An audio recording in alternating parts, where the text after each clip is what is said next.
You are listening to Connection Quest, where every episode is a heartwarming journey to unravel the mysteries of love, intimacy, and the art of meaningful relationships. Join Miku as he explores the real, sometimes messy, always meaningful paths to building stronger, more vibrant romantic bonds. Forget quick fixes. We're digging into the heart of connection, understanding, communication, intimacy, and growing together. Ready to deepen your relationship journey? Let's Hi, begin. everyone. Welcome to Connection Quest.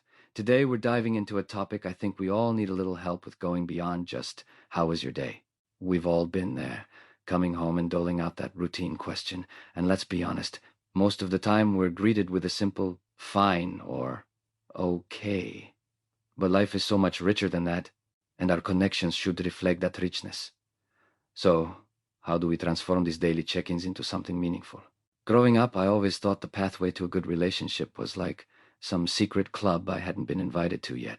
Now, after years spent learning and exploring what keeps people truly connected, I'm passionate about turning those daily, sometimes automatic exchanges into meaningful conversations that really deepen our bonds. Let's start by acknowledging that our daily environment is a factor. We're frequently bombarded with things awaiting our attention, so basic check-ins can inadvertently feel more like routines than moments of connection. But there's good news. Slight shifts in perspective can alter that experience entirely. When my partner and I first started being intentional about our conversations, we had to really create the time and space for a new kind of dialogue.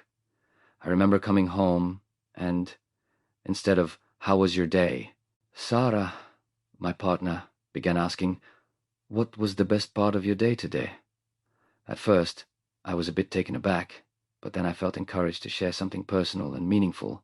It turns these chats into an opportunity to celebrate small victories or even discuss something enlightening. And it's about being genuine with the questions we ask and the answers we give. Not every day will have a highlight reel moment, and that's okay. The mundane aspects can spark connection just as much. Sometimes I hear myself saying, "What was the most ordinary thing that happened today?" It's amazing how these mundane rituals, once articulated, can illustrate shared experiences and deepen bonds. It also helps us practice gratitude. Like when both of us take stock of a day and actively find something to appreciate about it, even when it hasn't exactly been spectacular. I think appreciation often flies under the radar, but expressing it can actually elevate our mental state and how we relate with others. Something that comes up a lot is vulnerability. For many of us, the fear of being truly open is almost innate, but being vulnerable requires embracing the discomfort and the uncertainty. It's crucial for intimacy. For example, a while back, I read about a powerful practice called clearing the space. Basically, it involves both partners taking turns to share something that's on their mind, something sitting with them that's neither resolved nor productive. But here's the key. The listener doesn't offer solutions, they simply listen. This creates a safe space and builds trust. Another way to foster deeper dialogue is to revisit joyful moments together. I sometimes ask Sarah, "What made you smile today?" It's fascinating how revisiting something simple can summon a contented feeling and multiply it within the space of shared conversation. This simple shift frames the day in terms of an emotional high note rather than fixing what went wrong. Real-life example incoming recently. We had a disagreement about weekend plans. The entire day felt tense until I asked her, "What do you see this weekend looking like, if it's something we both enjoy?" That question wasn't exactly rooted in a particular solution, but it opened up a discussion. We ended up crafting a weekend plan that rejuvenated us both. While we're talking about how these types of conversations can transform relationships, it's important not to overlook the impact it can have on self-connection. When I'm able to openly share my thoughts and feelings, it not only nurtures the connection with Sarah, but also reflects back in how I understand and relate to myself. It's like strengthening mental and emotional muscles. Sometimes it's the simple gesture of asking self-reflective questions. Something like, "What has this day taught me about myself?" Answering honestly, I often uncover new layers of self-awareness.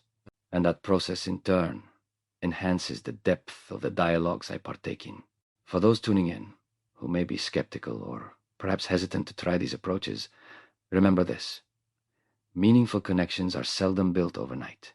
It's an ongoing process, one that requires patience, openness, and a genuine desire to bridge the gaps that everyday life might impose. Start small.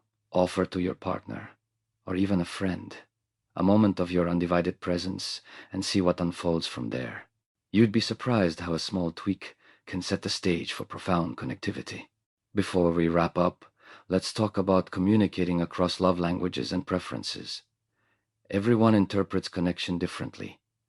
I might value quality time, whereas Sarah might value words of affirmation.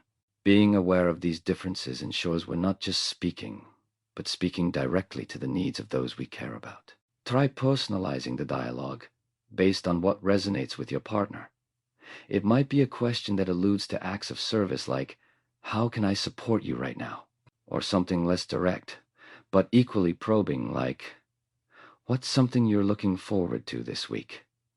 These subtly personalized questions can lead to a higher level of relational intimacy.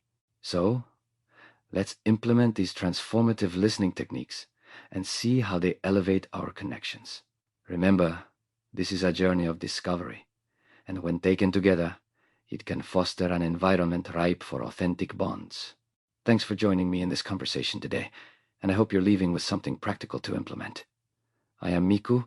I admonish you to keep nurturing your connections. Until next time, this has been Connection Quest. Goodbye.